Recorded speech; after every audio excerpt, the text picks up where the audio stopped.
Bismillahirrahmanirrahim. Assalamualaikum warahmatullahi wabarakatuh. Alhamdulillah. Bismillah, alhamdulillah. Kita bertemu lagi di video tentang terapi ya. Beberapa waktu yang lalu dan juga setelah saya syuting 3 video sebelumnya, ternyata ada banyak permintaan dari teman-teman terkait beberapa tema yang ingin diangkat di YouTube saya. Oh ya, saya ini sedang syuting di taman belakang rumah saya karena sekarang masih ada pandemi ya. Di rumah saja ini memberi keberkahan tersendiri buat saya dan buat kita semua, bisa tetap kita berkontribusi untuk kebaikan, tetap bisa manfaat walaupun dari rumah saja. Banyak yang masuk ke saya, Bunda, tolong bahas dong tentang fobia, tolong bahas dong tentang trauma, tentang autoimun, dan bagaimana penanganannya yang berbasis tauhid, seperti apa sih, dan banyak lagi dari mulai prostat, anxiety disorder, dan banyak lagi ya. Tapi mohon maaf sebelumnya ya teman-teman, untuk para klien terutama yang sampai saat ini belum bisa bertemu dengan saya, klien saya yang di luar kota dan di luar negeri, mudah-mudahan YouTube ini bisa menjadi obat ya. Walaupun kita bertemu lewat online atau dengan video seperti ini, dengan teman-teman menyaksikan video seperti ini. Nah, karena banyak request dari teman-teman masuk tentang mengangkat tema tentang edukasi kesehatan dan bagaimana penyembuhannya. Penyembuhan itu bahasa kita ya, sebenarnya yang menyembuhkan itu Allah, kita hanya bisa mengobatinya. Tapi ternyata terpaksa mohon maaf sebelumnya, terpaksa yang saya angkat pertama kali ini adalah masalah depresi. Kenapa begitu? Itu bukan tanpa alasan, karena saya merasa ini adalah masalah yang urgen ya. Alasannya adalah, pertama, di Indonesia itu termasuk angka tertinggi se-Asia Tenggara orang yang menderita depresi. Yang kedua, menurut Himpunan Dokter Kejiwaan Indonesia, menurut data dari Himpunan Dokter Kejiwaan Indonesia, bahwa di Indonesia itu jumlah penderita depresi jumlahnya adalah 15,6 juta, dan ironisnya hanya 3% saja yang mau berobat. Kemudian karena depresi juga merupakan angka tertinggi kedua kematian setelah sakit jantung. Nah, dari alasan-alasan semua itulah akhirnya saya mengangkat yang ini dulu ya. Mohon maaf, bukannya yang lain tidak penting ya, tapi yang ini saya rasa sangat urgent ya. Apalagi beberapa waktu belakang saya mendapati berita dari beberapa, ada sejumlah kerabat yang menyampaikan berita bahwa meninggal karena depresi, dan saya tidak tahu. Saya tahunya setelah tahu kalau mereka sudah meninggal ya, mereka sudah meninggal. Nah, ada sebuah rasanya apa ya gitu ya, saya juga sulit untuk mendeskripsikannya dalam sebuah kata-kata. Pokoknya karena ketika saya sudah mencoba membantu dan menolong beberapa orang yang depresi, yang stres akut ya, yang depresi itu, dan insya Allah dengan izin Allah itu, atas izin Allah, ternyata tekniknya itu sangat mudah, dengan cara memasrahkan kepada Allah, tapi melalui teknik-teknik yang combine dengan ilmu psikologi, itu ternyata sangat mudah. Saya merasa ada rasa bersalah. Ini mohon maaf ya, ini di luar bab takdir ya, karena kalau sudah bicara takdir itu babnya sudah pembahasannya sendiri. Karena kalau sudah takdir itu bukan sesuatu yang harus dibahas, bukan sesuatu yang harus dianalisa, tapi takdir itu ada sesuatu yang harus kita imani.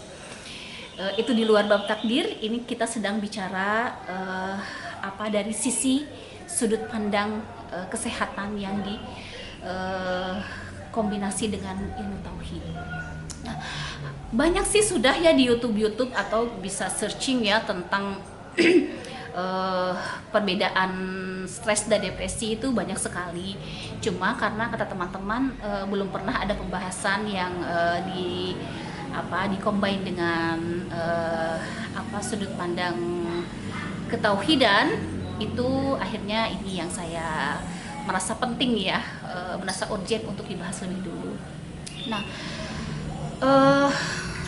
karena juga banyak ya yang masuk pertanyaan, Bunda saya tuh kondisinya begini, saya masalahnya begini, suara burungnya keras banget ya. Masya Allah, ini burung saya emang banyak tuh, burungnya banyak di tempat sarang yang luas ya. Gak apa-apa ya, suara alam lebih mudah-mudahan lebih memudahkan untuk relasi, karena memang klien-klien saya setelah saya bawa ke belakang sini di atas juga sama sangat alami banget itu. Katanya menurut mereka, wah ini mah belum di terapi, belum direlaksasi udah tenang duluan nih di sini, enak karena mau pulang-pulang. Banyak sekali orang-orang yang terapi datang ke sini karena saya sekarang lebih sering menerapi di rumah, itu pun untuk masalah yang urgent saja. Sementara masa COVID ini saya lebih sering menangani, membantu, menolong teman-teman yang membutuhkan bantuan itu lewat online dan terapi jarak jauh ya.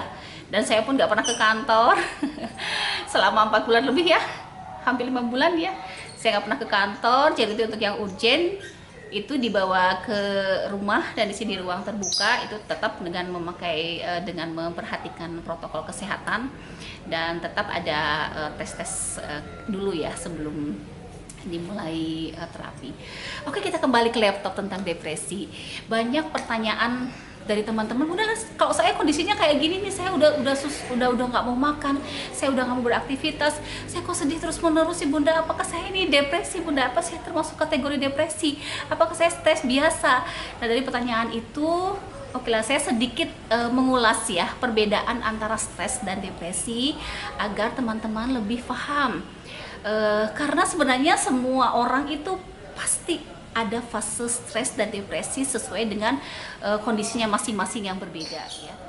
Nah, karena alasan semua itulah, maka ini tidak boleh dipandang sebelah mata, tidak boleh dianggap sepele. Ini bisa terjadi pada siapapun dan jumlahnya sudah semakin meningkat. Nah, terus apa yang harus dilakukan? Yang pertama, kenali dulu gejalanya dan perbedaannya apa sih, perbedaannya stres dan depresi. Nah, kalau stres itu reaksi diri kita terhadap adanya sebuah tekanan yang datang dari luar diri kita, dan bisa juga datang dari diri kita sendiri. Nah, karena ada tekanan itu, reaksi tubuhnya adalah berupa stres ya. Tetapi kalau sudah memasuki fase depresi, ya sederhananya depresi itu stres akut lah ya. Stres akut itu namanya depresi ya, bisa dibilang seperti itu sederhananya ya. Kalau teman-teman psikolog yang lain yang memiliki mendeskripsikan yang lebih tepat, silahkan yang untuk disampaikan di komen ya. Ini deskripsi saya dari hasil pengalaman saya juga. Kemudian kalau sudah masuk ke fase depresi seperti apa? Nah, depresi juga ada tingkatannya, dari mulai grade 0, 1 sampai grade sampai di level 10 dan bahkan ada lebihnya lagi ya. Itu biasanya ciri-cirinya yang pertama dan gejala yang paling umum dan paling sering, yaitu merasa sedih terus-menerus ya. Jadi nanti kalau sudah lihat video ini, gak usah tanyakan lagi ya kalau konseling dengan saya. Ini dilihat, diperhatikan ciri-cirinya, gejalanya. Pertama, ada perasaan sedih yang terus-menerus. Kedua, ada perubahan mood atau suasana hati ya. Dia sangat sedih banget. Udah sedih kadang gembira sesaat, sangat gembira banget gitu ya, luar biasa. Itu lebih ke arah bipolar ya. Tapi depresi juga kadang masuki fase itu, kadang enggak, tapi lebih banyak yang enggaknya ya. Jadi sedih terus menerus, ada perubahan mood ya yang signifikan, suasana hati yang tidak menentu, kemudian sudah berdampak kepada sulit tidur, sudah berdampak kepada pola makan yang nggak beres ya. Kadang mau makan, kadang enggak, kadang yang tadinya nggak ngerokok jadi ngerokok terus-terusan, nggak makan cuman ngerokok doang gitu, ngerokok terus-terusan gitu ya. Ada yang seperti itu. Kemudian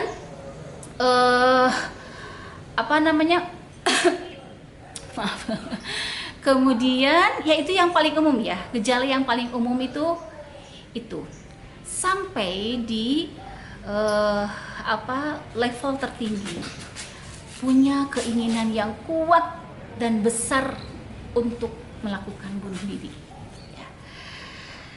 Dan itu tadi angkanya ya, angkanya sudah terdata di Himpunan Dokter Kejiwaan bahwa itu menduduki peringkat kedua kematian setelah sakit jantung, itu adalah depresi. Dan tolong data ini untuk menjadi perhatian untuk kita semua, kita untuk lebih memperhatikan diri kita, orang-orang di sekeliling kita, saudara kerabat kita. Kalau ada yang terlihat ada gejala-gejala seperti itu, tolong jangan dibiarkan. Dan kalau kita sendiri misalnya melihat ada orang dengan kondisi seperti itu, tolong jangan divonis dulu ya. Saya suka banget dengan sebuah kalimat, lebih baik salah memaklumi daripada salah memvonis ya. Karena biasanya vonis dari masyarakat itu ketika ada orang yang depresi, ketika ada orang yang terlihat, oh ya ada satu lagi ciri-cirinya itu sering marah-marah ya, marah-marah yang tidak terkendali, sering marah dengan hal yang sepele, dan kemudian marah itu kalau udah marah terus gitu ya, itu salah satu ciri-ciri juga ya. Dan tolong lihat, perhatikan diri kita, sekeliling kita dengan gejala-gejala itu, karena itu bukan aib ya, itu bisa disembuhkan dan atas izin Allah, insya Allah sangat mudah disembuhkan. Jangan sampai terlambat, karena kalau sudah terlambat kejadiannya jadi tragis ya. Bisa melakukan bunuh diri tanpa dia sendiri merasa itu sudah tidak ada dalam pikirannya itu dosa, tidak ada. Kalau sudah keinginan bunuh diri, udah itu yang jadi utama di dalam dirinya ya. Kembali ke yang tadi ya, kalau kita melihat ada orang yang dalam kondisi seperti itu, tolong jangan divonis dulu ya. Kadang-kadang vonis dari masyarakat atau bahkan kita bisa menjadi bagian dari itu ya, kalau tidak paham, pertama oh itu sih emang dia tuh emang banyak dosa, itu diazab sama Allah. Ada lagi yang bilang oh itu mah lagi diganggu sama ada gangguan jin, itu diganggu sama jin katanya gitu. Yang kedua ada lagi ya emang dia jauh dari agama sih, makanya dia kayak gitu. Itu tolong hilangkan semua vonis-vonis itu, karena segala prasangka yang datang dari kita tidak ada manfaatnya, faedahnya apapun, kecuali akan mengotori hati kita sendiri, dan belum tentu itu prasangka kita itu adalah sesuatu yang benar. Dan kalaupun benar, terus faedahnya buat apa? Tidak akan menolong sama sekali kepada orang itu. Bahkan bisa dengan adanya pembiaran ya kepada diri sendiri yang sudah mengalami gejala itu, akhirnya pembiaran itu akan membuat level depresinya menjadi semakin naik, akhirnya bisa terjadi kejadian yang tragis ya. Jadi tolong berhenti, stop untuk memberikan vonis yang negatif kepada orang-orang yang sedang mengalami depresi, karena tidak menolong apapun ya. Karena sebenarnya orang yang sedang depresi itu adalah bukan dirinya yang asli, bukan dirinya yang sebenarnya. Allah menciptakan semua manusia itu adalah untuk bahagia. Dan tidak hanya Allah memberikan instal bahagia saja, tapi Allah sudah memfasilitasi setiap manusia untuk bahagia. Al-Quran sebagai kalamullah itu adalah sebuah petunjuk untuk kita bahagia lahir batin kita, dunia akhirat kita. Dan ketika kita kembali kepada petunjuk yang sudah diberikan oleh Allah, yang menjadi petunjuk utama dan pertama, insya Allah selama ini pengalaman saya mudah sekali untuk bisa diatasi. Nah, itu yang pertama. Kemudian yang kedua, silahkan nanti saya akan bisa memberikan beberapa opsi dan mana yang lebih tepat untuk Anda lakukan, lebih dulu Anda lakukan, silahkan Anda lakukan sesuai dengan kondisi Anda masing-masing. Tetapi kalau pengalaman saya ya, kalau orang itu dibawa kepada fitrahnya sebagai hamba yang sebenarnya dilahirkan untuk bahagia, itu ternyata sangat mudah banget. Karena fitrah itu sudah terinstal oleh Allah kepada semua orang. Jadi kalau sebenarnya kita sedang tidak bahagia, berarti kita sedang tidak hidup di dalam fitrah. Apakah fitrahnya hilang? Oh tidak, fitrahnya tetap ada, tapi harus dimunculkan kembali. Tapi dengan teknik-teknik yang tepat, yang pas, fitrah itu bisa hadir kembali. Kalau hadir kembali berarti pergi dulu ya, nggak hadir kembali deh. Bisa muncul lagi ya, bisa muncul lagi. Mungkin kemarin sempat terpendam, tidak hilang loh ya, tidak hilang, beda. Hilang dengan terpendam itu beda. Kalau terpendam itu akan mudah dimunculkan lagi. Kalau hilang kan harus dicari lagi. Kalau hilang ini tidak perlu dicari, tidak perlu diajari, hanya perlu diaktifasi. Nah, yang pertama yang dilakukan adalah lakukan aktivitas yang kira-kira menyenangkan diri Anda. Katanya Bunda, gimana mau melakukan sesuatu yang menyenangkan? Aku aja lagi sedih kayak gini. Gimana melakukan sesuatu yang menyenangkan? Kayaknya nggak mungkin deh. Sekarang gini aja, inget-inget deh, apa sih hobi Anda? Apa sih yang Anda sukai? Misalnya contohnya ya, kalau saya nih kalau saya sedang suasana hati sedang tidak enak, biasanya saya berenang. Karena berenang dengan gaya dada ya, gaya katak dengan sangat pelan, itu ternyata memberi efek relaksasi tersendiri. Contohnya seperti itu. Bisa bersepeda, bisa memasak, bisa apapun yang kira-kira menyenangkan buat Anda. Itu pilihan pertama. Kemudian pilihan yang kedua, ingat, ala bidzikrillahi tatma'innul qulub. Bahwa satu-satunya cara yang sudah disediakan oleh Allah, sudah dituntun oleh Allah di dalam Al-Quran adalah satu-satunya cara untuk menenangkan hati adalah dengan berzikir, mengingat Allah. Berzikir itu macam-macam. Ada yang berzikir lisannya saja atau tubuhnya saja dengan menyebut nama Allah. Ada yang berzikir pikirannya ikut terlibat di dalam zikir. Ada yang level lebih baik lagi, lebih tinggi lagi adalah hatinya ikut di dalam zikir.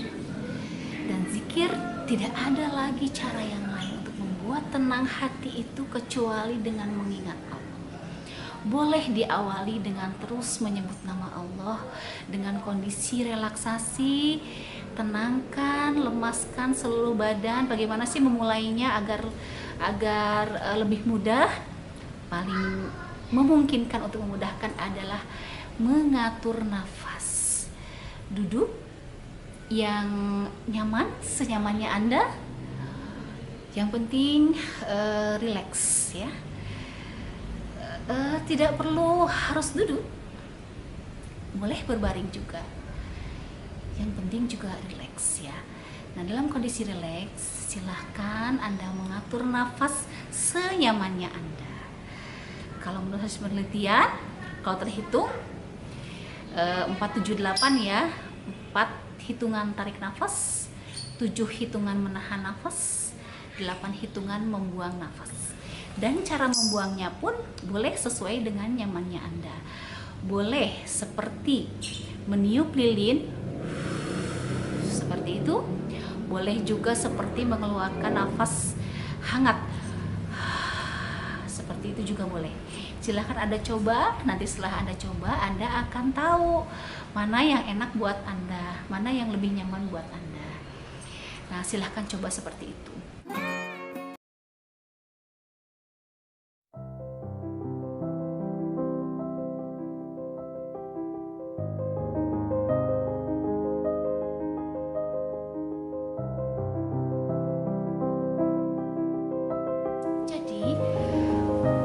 Orang-orang yang mengatakan sulit itu karena sebenarnya belum tahu caranya ya. Karena di dunia ini gak ada yang mahal kalau kita punya uang. Di dunia ini gak ada yang sulit kalau kita tahu caranya. Jadi kita belajar caranya. Nah, untuk sementara